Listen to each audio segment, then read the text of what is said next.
Hey Matt, how are you? I'm great, thanks. How are you? I'm great. I'm great. Thanks so much for taking the time to chat with me. I appreciate it. Absolutely. Oh, thanks for having me. This is it's exciting to talk with you. Anytime, anytime. Your Lucky Day is a fun project. Just on the whole scale, how did you come to be involved with it? Well, I met the director Dan Brown about 20 years ago, maybe even a little longer than that. We were both living and working in Seattle at the time. He worked at a visual effects house and production company, and I was working at an audio post house. And so we were. It was a. I'm trying to remember which game it was. I think it was a trailer for Crackdown, maybe the game Crackdown. But we were doing this really cool trailer, and he was doing just, he was one of several people doing visual effects for that. And I was one part of a team creating some of the audio sound design for it. So that was when we first met. And right around that same time, and we just kind of hit it off. He's like a really cool, interesting guy. And we were both very young. I mean, this is like our early 20s. And he had just directed his first short film, and it was awesome. I was like blown away that he had done this on his own, and so that kind of just led us to partnering up on a number of side projects over the years. In fact, in 2010, we he had directed the short film version of Your Lucky Day, and I scored that. So this was really interesting to come back to that same kind of concept, but in a feature form, all these years later. That is kind of cool. You guys have built a real relationship, it sounds like, over the years. So what's it like creating music for the visuals with him? Like, is it collaborative? Does he just sort of let you do what you want to do? It's extremely collaborative, yeah. And that's one of the things I love about working with Dan is he's kind of like I don't want to say evil genius, but evil genius. The guy's he's just brilliant. He has a way of looking at things that is different from, I think, most people and me. And so every time we work on something, I'm always surprised at you know I'll have an idea of what it might need, and then usually I'm in the right zone, but he'll always have some little piece that comes in that surprises me and drives the entire thing musically into a direction that I would probably never have arrived at, and it always is cooler and better. I'm like, oh man, he pushes me to really, I think, be at my best. So there is a lot of back and forth, and that's usually the case, I think, in this world, and that's how I prefer it. I want to know, I'm a spoke in a very big wheel. I am there to serve the film and help the director tell the best story possible, and to realize their vision. So that's my first concern. And so the more feedback I can get from him and the more input I can get from him, the better. In this case, we had a really long conversation right off the bat before I'd even never seen the cut of the film. Just a long kind of like global big picture conversation, about what he was looking to do, the tone of the film, and that was very important aspect of this too. It's funny you say that about being a spoke in the wheel, because soundtrack is one of those things that we all take for granted. Like, unless you're specifically listening for it, but it is so important to building every scene. Like, even films that have scenes with no soundtrack, Yeah. it's intentional. There's a reason for that. For you, I was wondering, with you, as you were building this scene, what was important for you to communicate through your music to help build the tension? Because there's a lot of intensity in this film. Oh yeah. That is the word I was asked recently. How would you describe this movie in one word? And my response was tension. Because that movie, it's a tense film the entire time. I That's a great question. I think. Well, first off, like I had mentioned before, I had this long conversation with Dan, and I knew right off the bat, and to be expected, is that it wasn't just going to be a straight ahead action thriller. That he's going to bring in other ideas into this world, so that we can chew on a little bit. And in this case, I mean, the film opens up with, this is based on the American dream, and it's he's talking about this winning this lottery ticket, this big heist that happens. But then he's also talking about, how the moral struggle and ethical struggles that the characters are going through, they each have their own stories, their own justifications for doing what they are, need to do, or what they feel they need to do. Um, and then even beyond that, I mean, what is the American dream? Christmas time, a winning lottery ticket, cash and prizes. You know what I mean? Like, get rich quick, get famous quick. It's kind of where we're at now. And I think is a bit of a departure even from what it used to be, where it was like, I just want a good job and the white picket fence and all that. And so, it's very much a commentary on where we're at, I think, as a society. So I felt like, wow, there's a lot here to dig into musically. And so I kind of got, to dip my toe into several different musical ideas along the way. A big one, which I didn't even consider when we had our first talk, was, at the very end, I said, is there anything we haven't discussed that you want to make sure is reflected in the score? And he said, yeah, well, it takes place on Christmas Eve, so I'd love there to be a holiday aspect to it. And I was like, oh, wow, like, how am I going to make that work, with this dark tale? And I thought, well, it could be really cool, actually, And so it gave me a chance to bring in some interesting, like, choral and vocal stuff, some, bells and glockenspiel and shaker, or, sleigh bells, things like that.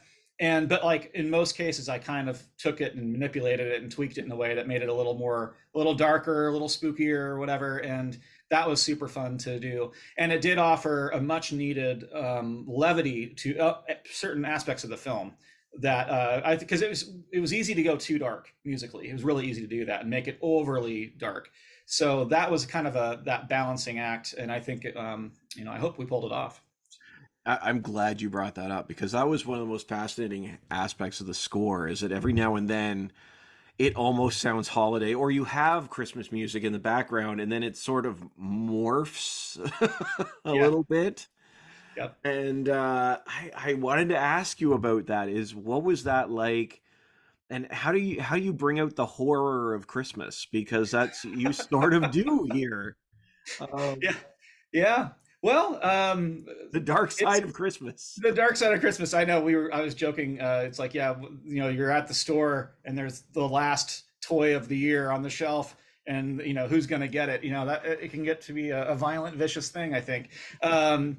It really is just combining elements. I mean, that's where I'm lucky. I've been doing this for a while, and so there's the craft of scoring a film, and the craft of creating music, and I have a pretty good understanding now of, like, what is it about a piece of music that makes you feel a certain way. I mean, I've spent my whole life analyzing and studying this stuff, and so I kind of know, like, okay, if I use these types of intervals and chord changes, and not to get too technical, but I know those things are going to get us into a dark place. And so a lot of times it's like, okay, I want to create those darker moments out of these instruments that we have an association with being joyful. So, like, the holiday choir and glockenspiel and everything is with almost without exception, that music is all very uplifting and joyous. And so let's just take that palette of sounds and then write a dark piece with it, and suddenly you get a really interesting psychological bent on it, that wouldn't normally be there. I mean, I think the only holiday tune that's really popular that's in a minor key is Carol of the Bells. So, and that's kind of got a darker feel to it. So that's it. Like, okay, that touches on a darker side of the holiday vibe. It's a little melancholic, maybe. How do we keep pushing that further? And you talk about the choral aspect, you think of sort of joy, but it's also we can also associate that same type of music with, how do I say this, like, just this heavier, like, almost somber tone. Mm-hmm. And it's interesting to see how this plays out. I think the tune is Cody's Alive, as one of the tracks in there, and it's fascinating how that sort of comes in. There's that choral aspect to it, but it's not rejoicing. It's the opposite or something. It's fascinating to hear how that plays out. It's awesome that you brought up that particular cue, because that started off. That was one of those things where, so we had our conversation, and then some time went by. I had a lot of time to work on this movie, which is unusual and very nice. It was nice to have the luxury of time to really, have it enough time to make sure everything's the way that we want it to be. Because so frequently you're up against the clock, and it's kind of like, well, we just have to get it done. And then after the fact, you think, oh man, I wish I had done this. So it was cool to have more time to work with it. And so several months in, we had an entire score in place. And then the editor and Dan, the director, came to my studio and we watched it from top to bottom just to see how is this feeling and how's this flowing. And and there's always going to be changes. And one of those big changes was that very cue. It was originally just a lot darker because what you're seeing is pretty horrific at that moment. And and so musically, I was just basically creating kind of this dark, very textural thing. And Dan was like, I kind of want to use this moment to bring in more of that like holiday thing and kind of in a weird way. And again, here he is, his brain just like, for whatever reason, he felt that's what this needs. And so we went down that path, and that's where we ended up with, is what you were just commenting on. And I was like, this is so much cooler than what I had. And so again, hats off to Dan for like pushing me into a direction that I think ultimately was really interesting and really served the film and the scene. Yeah, it absolutely helps and absolutely brings that out. It is such an interesting film to have set at the holidays. Like if you'd set this in, I don't know, March, it might be cold, but it doesn't have that same vibe. But there's an interesting tension that's created automatically just from that aspect of it. Yeah. Okay, so I wanted to ask you a little bit about the film as well. Because there's a line in the film that says that no one is innocent, and I mean, having as working on the soundtrack and whatnot, I was just wondering your opinion on whether or not you think everyone has a dark side, because some things go wrong in this film, and about halfway through, like I thought I knew how it was going to play out. About halfway through, it's like, oh, we've gone this way now. We've gone somewhere else. Yeah. We're going a new direction. All right. That's interesting. Great question. Yeah. I think, I'm a big fan of like true crime and like, CSI and FBI stuff. And I enjoy like, forensics, like criminal forensic stuff. I watch a lot of shows about that. And I remember recently I saw he was a retired FBI agent, and he was talking about how people have, basically they have their public persona that the image they put out to the world, not just like on social media, but like just when you interact with somebody. Then you've got your private persona, which is like what you allow your family, your friends close to you to see. And then there's your private life, the thing that no one knows about, that you would never let anybody know about. And he says that everybody has one. And part of his job as an undercover agent in the FBI was to get people to confess and confide that private life to him so that he could exploit it and break whatever crime it was. And I thought that was fascinating. So if you ask somebody like that who spent a lifetime analyzing people, they would say, yeah, everybody's got something. Now, and it's all varying degrees, it's just based on your own moral compass and how, a lot of different factors, I imagine. But in this case, there's a lot of interesting lines like that in the movie that I think at the very least are very thought provoking. That whole, there's a section where they're, where Sterling, played by Angus Cloud, says, nobody got rich without doing no crimes. And it's like, when you think about it, a lot of the wealthiest people, if you look historically, there were ties to things that were unsavory, or they did things that were maybe questionable or flat out, illegal criminal acts to get what they attained. So, I could certainly see where that's not always going to be the case, but where that could be how someone feels, especially when you're like disenfranchised, living in a society where you can't even, having 2 or 3 jobs and you can't afford to even come close to buying a home. We're living in difficult times, especially for the younger generations, I think. So, yeah. And it's interesting in the film. I think in the opening scenes, the person that wins the ticket when he's being held at gunpoint actually says, "I'm wealthy," and it's like, Yeah. so you're already rich. Yes. And that was a key thing for, actually, that was kind of the piece. I think Dan has shared this in interviews that he's done, and he told me, he was approached back in 2010-11 when he posted Your Lucky Day on Vimeo and just put it out in the world, it went viral. He had millions and millions of views, and he was got calls from studios here in LA, and he was coming down and taking meetings, and people wanted to make this into a feature film then. And he didn't know. He was like, I don't know how to do that right. I don't right now. I don't have the answer to how to make this into a good feature film, and I don't want to ruin the idea. So he didn't do anything, and then all these years later, it clicked for him. I think he thought that some of the concepts of the film might be no longer relevant as we moved into the future, but they actually became more relevant. And then he said, it was when I realized, what if it's a wealthy man who wins the lottery ticket? He's like, that I can turn that into something, because that's like the core thing of like someone who doesn't need it just getting more. And when there's all these people around who desperately could use it and didn't, and it's through chance and through luck, so it's a really interesting, it is an interesting premise, he just, it's why the film's so great. I think he just had such a juicy kind of nugget there to work from, that it just made a very compelling story. Yeah, there is that interesting aspect where these characters are just like, they're just trying to survive. Yeah. And then this guy walks in and he's got 145 or 154 whatever $1 million it is that's just fallen into his lap, and he doesn't need it. Yeah, yeah. And these other guys who do parked out. Yeah. it, yeah. Yeah. It's pretty fascinating. And of course, you've also got the opening sequence of which this isn't giving anything away because it's in the trailer.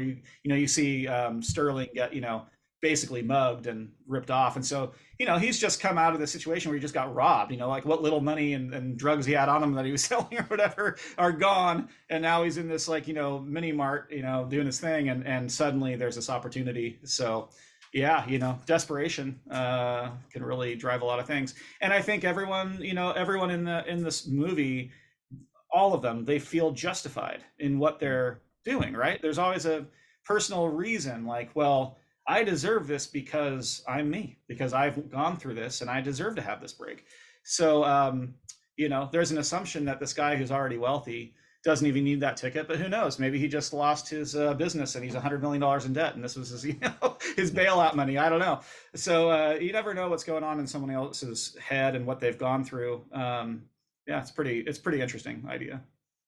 Yeah, I agree. I agree. So I mean, I feel like I have to ask you this, asking your public persona this. Uh, so you're in the convenience store. The guy's just held it up, and he makes you a deal. What do you Oh do? man. Oh my gosh. You're the first person to ask me this. Oh, I would immediately call the police, turn them in. No, I'm joking. It's just that easy. That's just it. that easy. Yeah. I don't know what I would do. I would imagine I would be in survival mode. I'd be pretty afraid. I would not want to get killed. Yeah. And so I think my first thing would be like, what do I need to do to diffuse the situation?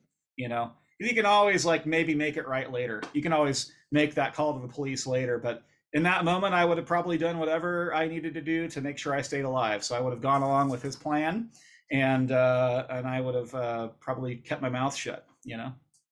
Well, that's interesting too, because without saying too much, without without any spoilers for the film, that's how it starts for some of these characters. It's sort of like, okay, let's just chill. let's just we'll go along with it. Let's slow down. It takes some turns. Along the way. It's a lot of fun. Matt, what do you hope people take away from Your Lucky Day? Wow, great questions. I hope that they have a good time. Mostly, a movie is meant to be entertainment. So, this is a nice, tight 80-minute, well-crafted thriller. And I hope that they sit down and first and foremost have just a good time and feel like they've been on a cool ride. But then I hope that after that they go home and maybe have some stuff to think about, because I think it does pose some of the questions that you and I have been talking about. About just a reflection on where we are at right now with in this country especially, in our relationship with money and what is the American dream? What are our dreams? We all have them, and so I think it's Yeah, it's got a lot to chew on there, even beyond just the surface of this fun, tense, thriller. And a lot of that a lot of that credit goes towards the soundtrack. It really does, to Thank you. help keep it moving, keep it together. Matt, thanks so much for your time. I really appreciate it. It's a great conversation and great to chat with you. Thanks so much. Wish you the best. Thank you so much. Appreciate it.